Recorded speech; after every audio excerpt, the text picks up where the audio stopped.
भगवते वासुदेवाय। ओम नमो भगवते वासुदेवाय। नारायणं नमस्कृत्य नरं चैव नरोत्तमं देवीं सरस्वतीं व्यासं ततो जयमुदीरये। नष्टप्रायेषु भद्रेषु नित्यं भागवत सेवया भगवति उत्तम श्लोके भक्तिर्भवति नैष्टिकी. So continuing with the discussion on Srimad Bhagavatam, Canto 11, Chapter 26, the Aila Gita, text number 18 onwards. So Aila or Maharaj Pururava, in separation from Urvashi, and then and disgusted with himself also, he is speaking these verses. Kvayam mali masah kayo dorgandhyatmi atma ako shuchihi kva guna somanasyaadya iyadhyaso aviteya krita. What's this polluted body anyway, so filthy and full of bad odors? I was attracted by the flower-like fragrance and beauty of a woman's body. But what are those so-called attractive features? They're simply a false covering created by illusion. That's all it is, actually. But it's such a way it has created, Maya has created, it just looks so attractive. Pururava now understands that although he was madly attracted to the fragrant, shapely body of Urvashi, in fact, that body was a sack of stool, gas, bile, mucus, hairs, and other repugnant elements. In other words, Pururava is now becoming sane. So he's coming back to his original sanity. Pitro kim no swam no bharyaya samino agnekshvagridhreo kimatmana kim suhridama iti yo navasiyate. Tasmin kalevare medhye tuchha nishthe vishajyate aho subhadram sunasam susmitam chamukham striyaham. One can never decide whose property the body actually is. Does it belong to one's parents who have given birth to it, to one's wife who gives it pleasure, or to one's employer who orders the body around? Is it the property of the funeral fire or of the dogs and vultures who may ultimately devour it? Is it the property of the indwelling soul who partakes in its happiness and distress? Or does the body belong to intimate friends who encourage and help it? Although a man never definitely ascertains the proprietor of the body, he becomes most attached to it. The material body is a polluted material form heading towards a lowly destination. Yet, when a man stares at the face of a woman, he thinks, oh, what a good looking lady. What a charming nose she got, and see her beautiful smile. And this is why we are still in the material world. We will remain in the material world. And the phrase tuchnishthe, or headed toward a lowly destination, indicates that if buried, the body will be consumed by worms. If burned, it will turn to ashes. And if dying in a lonely place, it will be consumed by dogs and vultures. The illusory potency of Maya enters within the female form and bewilders man's mind. The man is attracted to Maya appearing within the female form, but when he embraces a woman's body, he ends up with 2 handfuls of what? Stool, blood, mucus, pus, skin, bone, hairs, and flesh. Bhagavatam is very strong. People should not be like cats and dogs in the ignorance of bodily consciousness. A human being should be enlightened in Krishna consciousness and learn to serve the Supreme Lord without falsely trying to exploit his potencies. But this is where we forget. We forget. And the ultimate beauty is in Krishna, or even higher than Krishna. It's in Srimati Radharani. And once attracted to that beauty, will never even look at the worldly beauty. Tang mas rudhira snayu medo majja sthi samhato virna mutra puye ramatam kriminam kiyadantaram. What difference is there between ordinary worms and persons who try to enjoy this material body composed of skin, flesh, blood, muscle, fat, marrow, bone, stool, urine, and pus. So worms are doing the same thing and people are doing the same thing. Of course, consciousness is different, that's all. Athapi nopasajjeta strishu straneshu charthavit vishendriya samyogan manakshubhyati nanyatha. Yet even one who theoretically understands the actual nature of the body should never associate with women or with men attached to women. After all, the contact of the senses with their objects inevitably agitates the mind. Adrishtad shrutad bhava na bhava pajayate asamprayurjatah pranan shamyati stim itam manaha. Because the mind is not disturbed by that which is neither seen nor heard, the mind of a person who restricts the material senses will automatically be checked in its material activities and become pacified. So this is how the mind works. It will not be disturbed by that which is neither seen nor heard of. So restriction, and engaging the mind properly in service of Krishna. It may be argued that even while closing one's eyes, while dreaming or while living in a solitary place, one may remember or contemplate sense gratification. Such an experience, however, is due to previous sense gratification that one repeatedly saw and heard about. When one restricts the senses from their object, especially from intimate contact with women, the mind's material propensity will slacken and, like a fire without fuel, eventually die. So that restriction has to be there. Tasmat asango na kartavya strishu straneshu chendriya vidusham chapi visribdha shadvarga kimu madrisham. Therefore, one should never let his senses associate freely with women or with men attached to women. Even those who are highly learned cannot trust the 6 enemies of mind, but to speak then of foolish persons like me. So 6 enemies of the mind. Kam, Krodha, Lobha, Moha, Mad, Matsarya. Shri Bhagwan Uvacha Evam Pragayan Nripadeva Deva Urvashi Lok Matho Vihaya Atmanam Atmanya Avagamya Mamve Uparamad Jnana Vidhut Moha. The Supreme Personality of Godhead said, having thus chanted this song, Maharaj Pururava, eminent among the demigods and human beings, gave up the position he had achieved in the planet of Urvashi. His illusion cleansed away by transcendental knowledge, he understood me to be the Supreme Soul within his heart, and so at last achieved peace. So peace is only going to come when we engage in Krishna's service, not in our service of our senses. Senses will never be satisfied.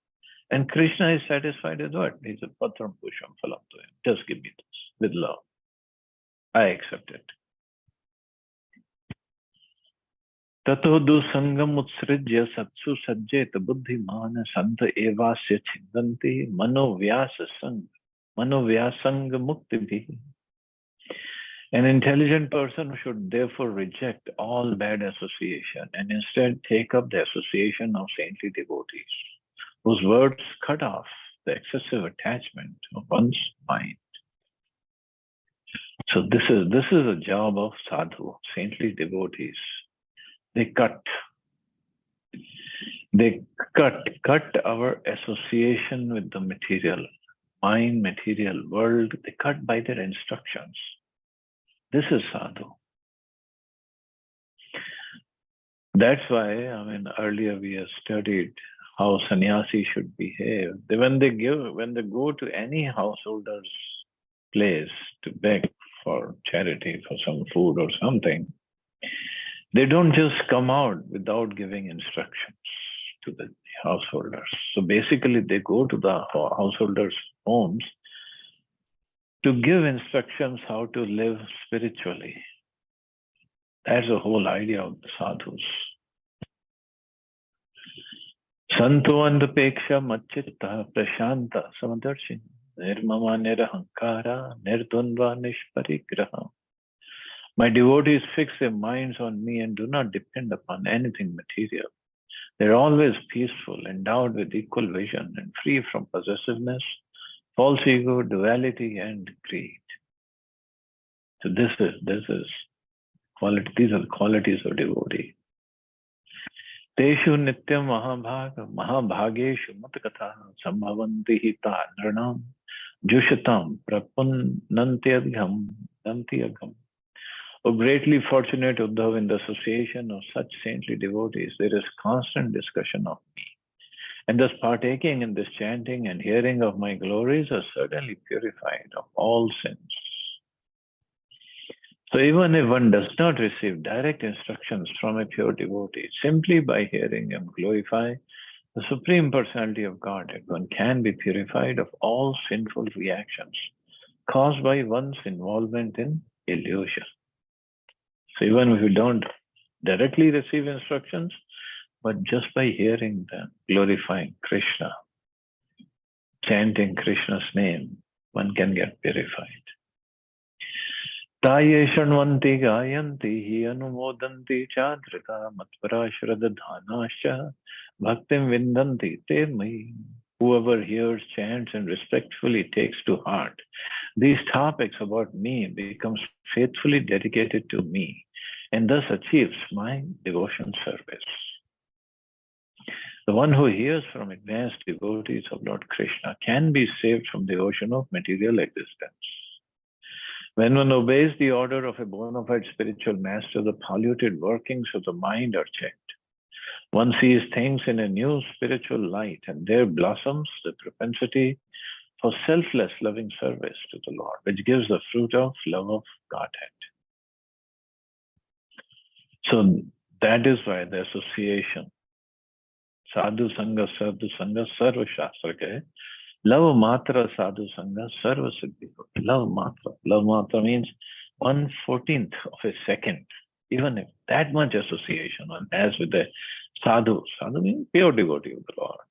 Of course, there's different categories of sadhus, Kanish Bhakta, Madhyam, and Uttam. But here we are talking Uttam Bhakta. So even if love matra sadhu sangha, now that kind of a devotee, one becomes dedicated to serving Krishna. Bhaktim labdvata sadhu kim anyad avishishyate mai ananta gune brahmanya anandanu bhavatmani. What more remains to be accomplished for the perfect devotee after achieving devotional service unto me, the Supreme Absolute Truth, whose qualities are innumerable and who am the embodiment of all ecstatic experience. So after achieving devotional service, what more does there remain to be achieved? The devotional service to Lord Krishna is so pleasing that a pure devotee cannot desire anything except service to the Lord. In the 10th canto of Srimad Bhagavatam, Lord Krishna told the gopis that they would have to accept their own service as the ultimate reward of their devotion to him, since nothing awards as much happiness and knowledge as devotional service itself. When one sincerely chants and hears the holy name and fame of Lord Krishna, the heart is purified, and gradually one can appreciate the actual blissful nature of Krishna consciousness, loving service to the Lord. So that's all devotees are asking for, just more service. Somebody asked Prabhupada, Swamiji, what are you going to get by chanting? Prabhupada said, we'll get more chanting. So chanting is not the end and not the means. It's just that chanting is devotional service. That's all. It's just, it will become pure when our consciousness is purified. More realizations of the holy name. And we chant with more love and devotion. So chanting leads to more chanting. यथोपश्रयमाणस्य भगवन्तं विभावसुं शीतं भयं तमोऽपि साधून् संसेवतस्तथा. Just as cold, fear, and darkness are eradicated for one who has approached a sacrificial fire, so dullness, fear, and ignorance are destroyed for one engaged in serving the devotees of the Lord. So those engaged in fruitive activities are certainly dull. They lack higher awareness of the Supreme Lord and the soul. Materialists are engaged more or less mechanically in gratifying their senses and ambitions, and thus they are considered dull or practically unconscious. All such dullness, fear, and ignorance are removed when one serves the Lord's devotees, such as cold, fear, and darkness are removed when one approaches a fire. So dullness, fear, ignorance, all this is because of our false ego. And this is gone when one approaches Lord's devotees.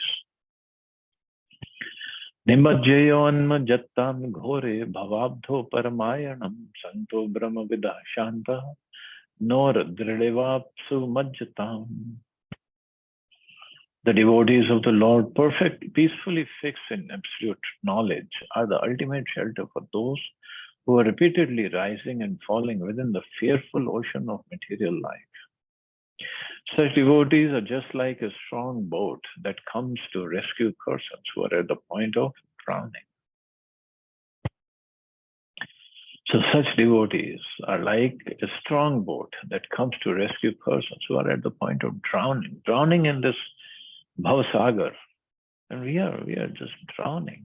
And only devotees can rescue us by giving the knowledge, by bringing us to the shelter of Lord Krishna, by encouraging us to chant more and more and do more devotion service. Annam hi prani nam prana, artanam sharanam tvaham, dharma vittam nrinam pretya, santo arvag bibhyato aranam. Just as food is a life,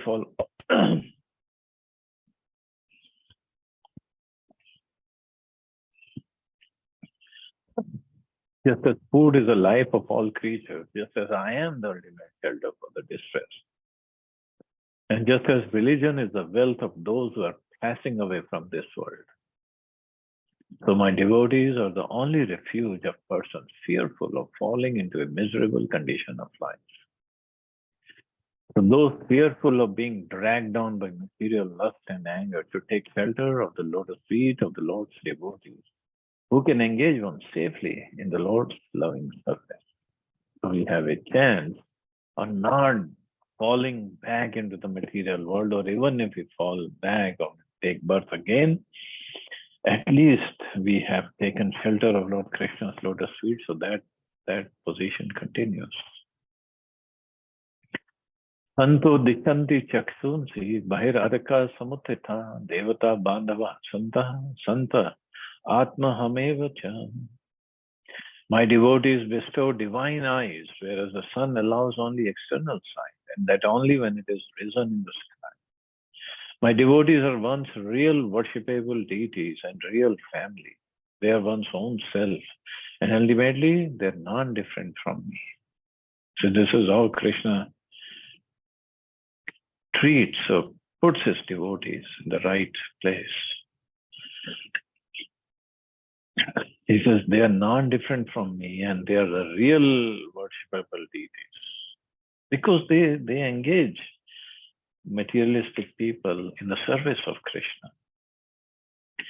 So foolishness is the wealth of the impious who place great value on their treasure and firmly make up their minds to remain in the darkness of ignorance. Saintly devotees of the Lord are just like the sun. By the light of their words, the living entities' eyes of knowledge are opened and the darkness of ignorance is destroyed. Thus the saintly devotees are one's real friends and relatives.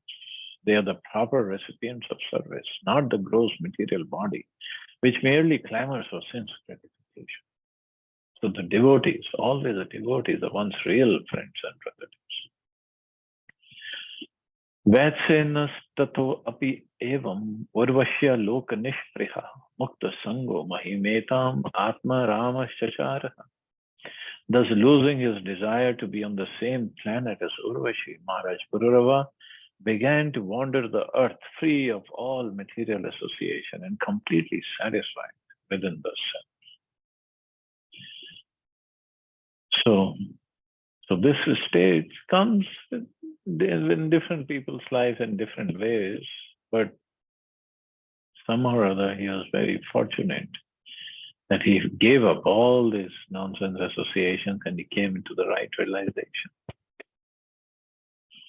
So thus ends the purport to 26th chapter of 11th canto of Srimad Bhagavatam, entitled the Aila Gita.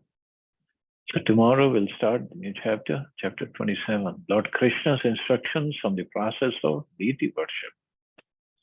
So he has given every instruction. Sometimes people ask, they don't know, they have no knowledge of scriptures, that, oh, which scripture it is said you should do arti like this, or do agarbatti like this, and lamp like this. Who has? Nobody has. We have all made it up. Those are atheistic people. They don't know. They don't know what deity is and what deity worship is and how purely we can perform it. So we'll read what Krishna has to say from tomorrow. We'll stop here. See anybody has any questions or comments.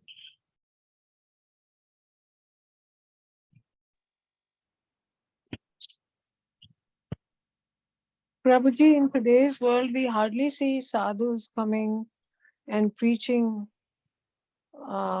in our homes. Maybe it's the thing of the past. because they must be afraid. No, we might shoot the trespassers. Yeah, especially in Texas where people have guns. Yeah. So, but in India, they come. And moreover, sadhu doesn't mean they have to dress up like sadhu. They can be dressed up in pant and shirt also. It depends on what they say and what they are following. But in these metropolitan cities, they are non-existent now. No, by Prabhupada's mercy, all ISKCON devotees are sadhus. At least ISKCON. I mean, they're more. I'm not saying they're not. But they go preach, approach people, ask them to take up devotion service. Yeah, ISKCON has, yes. And but others maybe also. Vrindavan also has them. Everywhere, even in Delhi, there are so many sadhus are there. Mm-hmm. I don't know.